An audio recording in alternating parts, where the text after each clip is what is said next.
Welcome to the American Intelligence Media. I'm your host, Douglas Gabriel. I'm here with John Barnwell today, and we are going to be discussing one of the most important issues that you can possibly ever discuss: human blood. And you might notice there's an obsession with it, with people who are wealthy and the elite. And going back in time, human sacrifice and every other imaginable thing.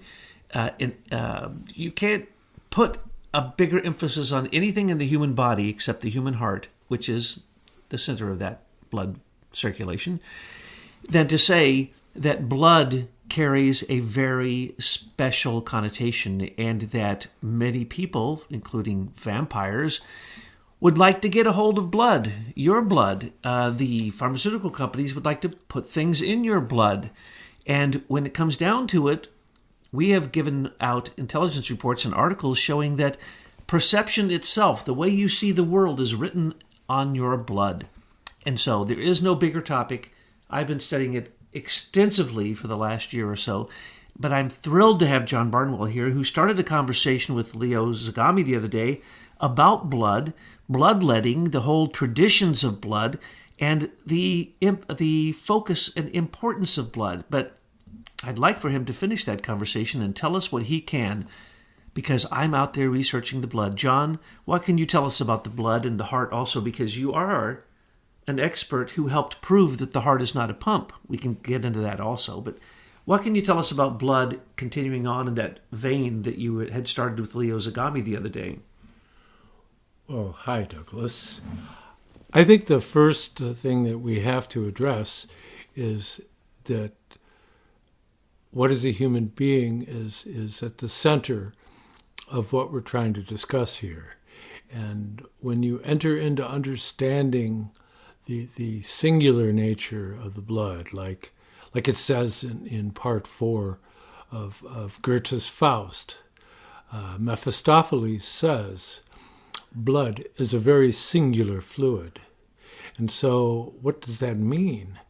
Well, in the realm in which Goethe is attempting to address, which is the challenge of being human amidst a world of temptation, then you see that Mephistopheles within Faust represents the temptation of the devil. Although in Faust there's no distinction made between the Luciferic or Satanic.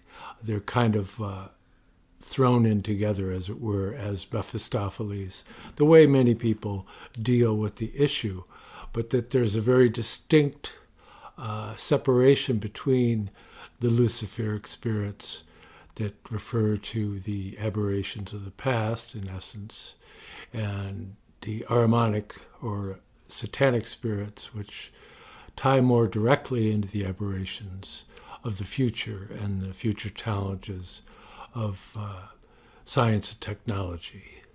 So that when you look at the blood itself, you have to understand that it's through the warmth of the blood that the human ego, as it's called, the true human ego, is conveyed. And so in this warmth of the blood, we have a realm that's the inviolate human realm, that there's nothing deserves to enter into that realm. That's our own individual domain.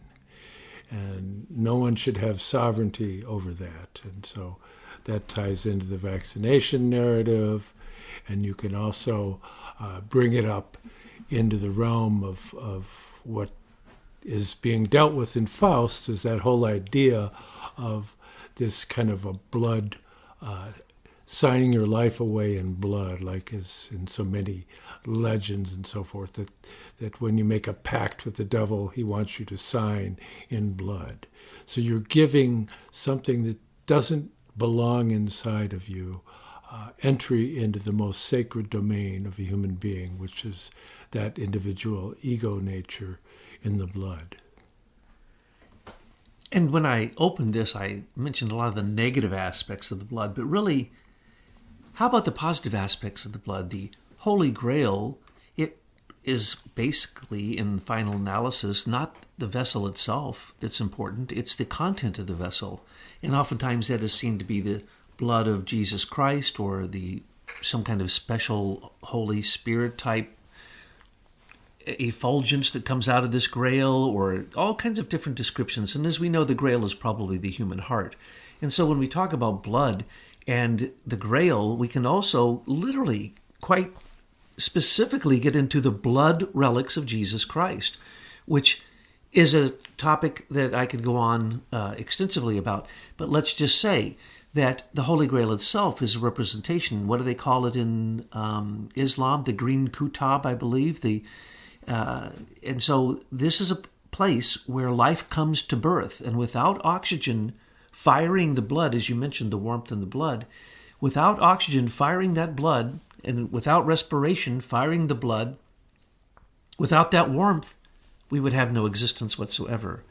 And so the central place of the Holy Grail in all of this has filtered down to us in Christianity as a ritual that people no longer associate with blood sacrifice, whether it be Jesus Christ sacrificing himself for the sake of all mankind, according to what some believe, or whether it be him putting an end, as Abraham was the end to human sacrifice. Because all around that, in the Levant, previously there was human sacrifice. Throughout many ancient cultures, human sacrifice. So we saw a transition from this importance of bloodletting to really a sanctification of the blood in the heart as the Holy Grail. I think an important issue to address is the understanding of the significance of the blood in terms of nutrition. So often today you'll read where they indicate the processes in the body that the blood is carrying the oxygen and is carrying nourishment, and it's helping remove unwanted materials from the body, waste products. That's entirely erroneous, although most people don't realize that because there's so little understanding of the lymphatic system that is essentially the waste system of the body. And so consequently, as you are eliminating waste products, they're going out through the lymphatic system. It's only in the last couple of years that modern science has come to the eureka realization that there's lymphatic system in the brain. It's really pretty astounding because obviously there's cells in the brain, they're going to have waste products, but they had always assumed that those waste products were eliminated by the blood. That's not the case. That's never the case. There's no waste removed from the blood. The blood is upbuilding and nourishment. And the only waste product that the brain or the blood associates with is the elimination of carbon dioxide. So in giving that gift to the kingdom of the plants, the carbon dioxide, we participate in our role within nature, in Celtic culture, is they would call the cauldron of Ciridwen. But that's an early image of the Grail. And the Grail itself is that meeting of the senses, the consciousness of the senses with the blood, that the blood is actually that which is participating in the observation of the sense life. And through this, there is developed a relationship to the finest mineral contents, that's the Grail feast itself. These finest mineral contents are conveyed to the pineal and pituitary gland in the brain, and that's the pinnacle of human consciousness and potential. When that becomes a developed relationship, then it's possible to be able to take this consciousness and then bring it down into the heart.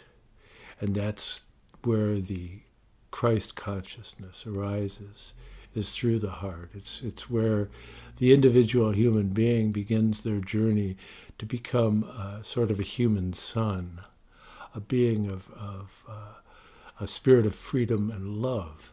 And so this is taken up as a counter image in these whole vampiric style mysteries of blood consumption and all these various perversions that we see talked about so much lately. It's absolutely astounding. When you talk about adrenochrome and other certain glandular secretions that people are so enamored with, they're fascinated by it, not knowing that that's the absolute shadow of human culture, and these are things that are a part of our distant past. You can find these types of blood rights. The American Indians thought that if you found a great opponent and you defeated him, that if you ate his heart, you would get his courage. There's other attributes that one could be achieved through eating other organs, systems in the body. All these types of things are a part of the pre-Christian experience of culture, and it's pretty near universal. There's very few cultures that didn't have that as a decadent impulse. It wasn't the initial impulse, but as mankind developed, they gained a stronger relationship with the physical world and lost a certain relationship to the spiritual world. And so more and more severe rites were being used in order to open a window into these realms. So you see these blood rites of the Vikings, or you see it in Celtic culture, you see it in Africa. There's things going on still in Africa. I was just communicated to by somebody from South Africa that was so thankful that I mentioned what's been going on in Africa, because the media is not covering it. But there's been cannibalism and human sacrifice going on through certain tribes in South Africa that's just literally going wild. They're turning the African people into prey. And so we have to pray for those people that they don't become prey of these tribes that are following backward retarded impulses. So you see at this time, at the dawning of what could possibly be an awakening, is meeting the strictest opposition, both within the archaic cultural realm with the blood rites and in the futuristic, Ahrimanic, satanic realm of technology, attempting to try and put a lid on human development and create artificial counterparts to faculties that should develop out of human development. I'd like to pick up on a point you mentioned, and that is that the lymphatic system goes into the brain. Yes, that's a discovery that is very recent, and it shocked them to find that this was the case. But it shouldn't have been too much of a shock. But when you think about the blood, there's so much research going on right now that you cannot keep up with it whatsoever. For instance, almost every illness can be diagnosed by looking at your blood. And there are many people who work with radiesthesia who, in fact, are able to take one drop of your blood, no matter where you are. You can send it to them, and then they can work on you through subtle energy through that one drop of blood. And as you change and heal, so does the blood drop. Now, we have red blood, blue blood, and white blood, the lymphatic system, the white blood cell system. And that is something that we could focus on, because you had mentioned that through the Grail mysteries, the refined metals and minerals are taken up into the brain. And I know you happen to have studied this quite a bit. So Rudolf Steiner speaks of that. He calls it the etherization of the blood. And actually, all the ancient spiritual systems, whether it be Tibetan Buddhism or Indian Tantra, or it doesn't really matter, you're going to find that there is a system where you are going to be depositing what they say are eternal drops into your heart through a mixture of the red and the white.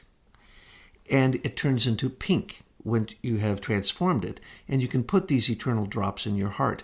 And this is the goal that you had made reference to. In fact, that Rudolf Steiner gives us the beautiful image in relationship to that to begin with, we need these metals and minerals, the refined metals and minerals that you'd find in Ormus, and perhaps you could enlighten us on that a bit too. But throughout the whole natural kingdom, Ormus is available, and those are the refined, highest metals that we find in the brain. And these metals need to be refined, humanized, transformed and deposited there so that they can have what is called hyperconnectivity, so that we can use our brain as an antenna to connect the thoughts that are behind everything that we see in the universe. So as we deposit these, some would say we deposit these metals and minerals through this process if you have spiritual awakening, if you meditate, if you have the capacity to be objective, and all these different definitions we could give for it. But as you go on the path of spiritual development, there are actually elements that are transformed through the heart and turned into other elements, ionized elements, and they go into the brain. They're deposited, as you said, in the pineal gland, and they activate the pituitary gland and deposited there also. And then this transformation gives us our nourishment when we awaken, usually from sleep or when we awaken from a deep meditation. So these metals and minerals in the brain seem to be part of that essence that we get from the Holy Grail of the heart. It's not just the warmth and the I am, the ego, the consciousness of the individual, but there is a transformation process that goes on. And this comes in through perception, and it comes in through nutrition, as you pointed out, and it comes in through spiritual nutrition. And then these things are deposited in the brain. Now, that's a spiritual picture of the transformation of the blood and the heart into what it can become as a spiritual vehicle of ascension. But if we're talking about the decadent forms of this, we would not be talking about the Grail mysteries. We would be talking about what we see in today's world. It is disturbing that the murder of innocent unborn children is now allowed, it's accepted, and it's considered vogue in the minds of the left. And throughout many parts of the world, especially the United Nations, promotes abortions everywhere. So there's abortions. There is, of course, actually sterilization going on in Africa of many of the tribes through the Bill Gates green transformation process of Africa. They're actually sterilizing people, young men and women, teenagers, by flying under the false flag of a different type of inoculation. But the point is that in the bloodstream, we are transforming humans, and we're trying to, in fact, kill humans. We're trying to depopulate the world. Many people believe this is the most important thing. Wasn't it Prince Charles who said that he wants to reincarnate as a virus so that he can kill as many people on the earth as possible? Prince Philip. Prince Philip. Oh, Philip, that's right. I should have known. Charming soul. Yes, a charming soul. But I mean, these rich people actually want that, John. What is that about? Are they like carrying that over from, if you believe in reincarnation, that they were cannibals in a past life, or they were soldiers who murdered lots of people? What is the obsession for blood in our modern culture? That's really something that's far more widespread than people think. When you start getting into what's called the dragon cultus, which is that ties into the houses of nobility, the dragon houses. They openly speak about the properties of blood consumption. I mean, I've been involved in groups where that's something that's just accepted, and I was like a fly on the wall. I kept my opinions to myself because I wanted to learn as much as I can. But that's something that does exist amongst the elite, is this whole idea of blood consumption. And we know of people, like Elon Musk, all that, talking about the blood serum and the properties of taking the blood serum and getting injections of it from younger people for its youth-giving properties. And there's all manner of hormonal attributes that can be equated to the blood. But the point that's most critical here is how the blood plays into the development and fostering of a wholesome development and evolution of a human being.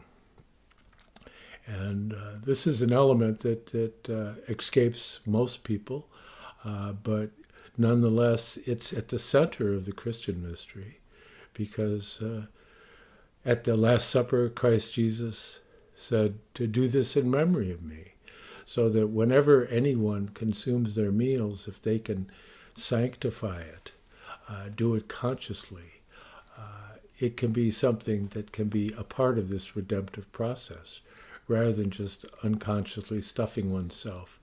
You can have a sacred relationship to having a meal, and an acknowledgement that because there is something lower, the plants or whatever you might be consuming, has made the ultimate sacrifice to nourish you, and acknowledging that and offering it up to the ultimate achievement of a human being, which is to come to the wholesome development of their individual nature.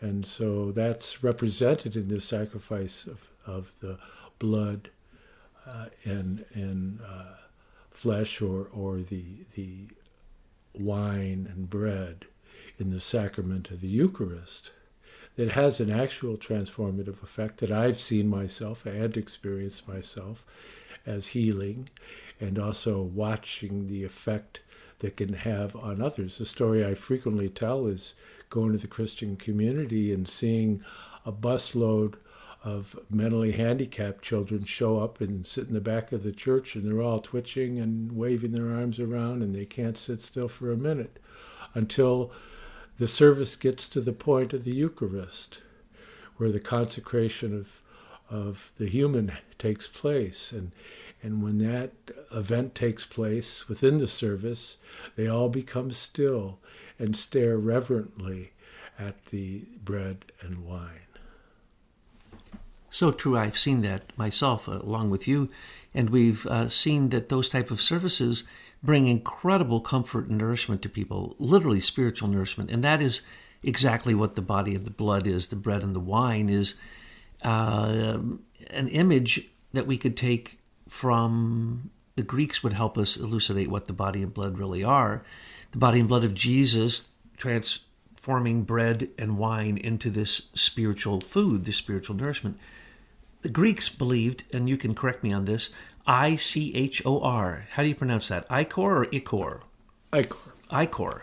So Ichor was the blood of the gods. And when Zeus would mate with female humans, human that would be born from that would have half blood of humans, half blood of the gods. So that they had the Ichor of the gods, the blood of the gods. This is what Hercules had. And once Hercules went through these transformations, was raised because of the ichor in the blood into an eternal place in the stars. That's the highest you can get. Well, the gods had to keep drinking the nectar and eating the ambrosia so that they could remain in the heavens as eternal gods. With the Norse, it was the apples of Iduna. With also the apples of the Hesperides, the golden, oftentimes golden apples are considered. And it's oftentimes the female lineage that protects them, the matrilineal protection of this food of the gods. As a matter of fact, it's oftentimes a female who has to distribute it to the gods and goddesses so that they can have this. But the point is, in almost every single mythology and religion that I know of that you look closely, you're going to find bread and wine. You're going to find ambrosia and nectar. You're going to find the dew of heaven with the amrita. There are many, many, many names for this. But the point is exactly what we're talking about here. It's through the blood that you can have spiritual nourishment. And through the blood, you can give a spiritual nourishment to the beings above you, and then they can turn around and give you spiritual nourishment as a consequence of that. And that is a transformation process that the ancient clairvoyants could see. And when they looked at the human being, they could see that the heart was the sun of the human being's own solar system, and that the blood reached all the way out to the periphery of the human body, which was really, when you move the arms and legs, you create a sphere. It's the sphere of the stars. And so they could see what was actually happening here. And so when they give us these descriptions of the ancients, when you read these, you are actually getting what was at that time happening. And so they could look into this and they could say the human heart is the doorway to the spiritual world. And if you're evil, you want to steal it. And the younger you can steal it, the younger that child is, the closer they are still to the spiritual world they came from. It seems as if the more the evil ones want to steal it, even to literally the child in the womb. And of course, pedophilia. And then the human sacrifices, it was often the children that they gave up. And this was only a few thousand years ago that it was extremely common. So there must have been a reason, and the reason is the ancient clairvoyants could see that there was literally, you could describe it in many ways, but a spiritual fire, you could call it, in the blood and in the heart. And this is the reason that they would like to steal that spiritual fire, because they believe it gives them power. And this is the type of evil that led into Rabbi Zevi and led into what we can see coming even into the modern world. You were describing some of these to me earlier, of people who actually believe it's okay to kill others and to drink their blood or take their blood when it's warm or steal their blood in some way, some type of ritualistic power ceremony. And as we know, this is certainly the rituals of, say, the Toltecs or the certain Mexican mysteries had blood running down the steps from the top of the pyramid to the bottom. And this was part of what they believed was a spiritual act, but in fact they were servicing spirits of a darker nature. And so we can see this coming into modern age, even in the Bohemian Grove. Who do they worship? Moloch, who is the god that was given children as human sacrifices. And this was going on just, actually in human history not long ago. So we need to understand that it is consciousness, it is the spirit fire that they're going after, and it is because they are evil that they know that this is true, and they've been carrying on these rituals for a long, long time, and they may not understand it consciously, but that is behind why you see so many of them taking not only just stem cells, but literally babies' blood, babies' living brains, babies' beating hearts. And this is what they pay the most money for when they literally, I'm sorry to have to say this, but they chop up the child at Planned Parenthood and they sell it. And you can go to the sites that we've shown you to see that this is true. It's not made up. You can also understand that there are many people who believe that Kuru, either drinking blood or eating human flesh as a cannibal, is actually their religion. It's what they believe. And as twisted as that may be, when you see that it is nothing more than twisting the light, the fire of the heart and the blood, into the darkness of the demonic rituals, I can only feel sorry for those people, and we can pray and we can work as hard as we can to make sure that this type of thing comes to an end. Well, you see that at this period of transition, they're coming out of the shadows. I mean, how can they treat pedophilia as a sexual preference? Like you're just, that it's like okay. That's like absolutely absurd. So that we've entered into an era of falsehood. And there are many ideas around that are going to challenge individuals to be able to find some kind of moral fiber to live within, because other than that, secular culture gives them nothing but moral turpitude, you call it. That it's basically a swamp, that you're allowing yourself to succumb to the lower forces. There's the dragon that rises up out of the swamp, and then there's the dove that descends from above. But the proper mingling between these two streams, the vital pole from below upwards with the consciousness pole, the dove from above, is the central task. And the proper way to do it is through consciousness, not through the taking of substances, drugs and blood, or all manner of things people have been getting involved in. Taking ayahuasca can bring you into interdimensional experience of other beings of a lower order that are very intelligent beings, but they're nonetheless of a lower order. And eventually, at some point, you get to where these beings want something in return. And that's how these rites show up. I mean, you can go and you could study the Mexican mysteries, the history of the Mexican mysteries, the accounts of the Spanish. There's accounts from Spanish priests that relate that there were, in one festival, 30,000 people sacrificed. I mean, it's unbelievable. So that you have to look at these things it's as something that should remain where it is, which is in the past. That through the sacrifice of Christ, these things became no longer necessary. There are so many mysteries in relationship to blood. One of the ones that I have discovered recently, which I always thought was simply mythology or legend, was blood rain. And one can imagine how the ancients might really believe that blood comes from the gods, blood comes from the sky, once you find out that there have been over 70 documented cases of blood rain. And in most cases, they saw a spear-like meteor flash to the sky or a comet. And then right after that, it would rain blood, literally rain blood. Now, you're going to say, oh, that's an analogy, or it was red water or what? Nope. In 2012, we had the great occurrence that in Kerala, India, 10,000 tons of this fell from the sky after a large meteor had lit up the sky and crashed.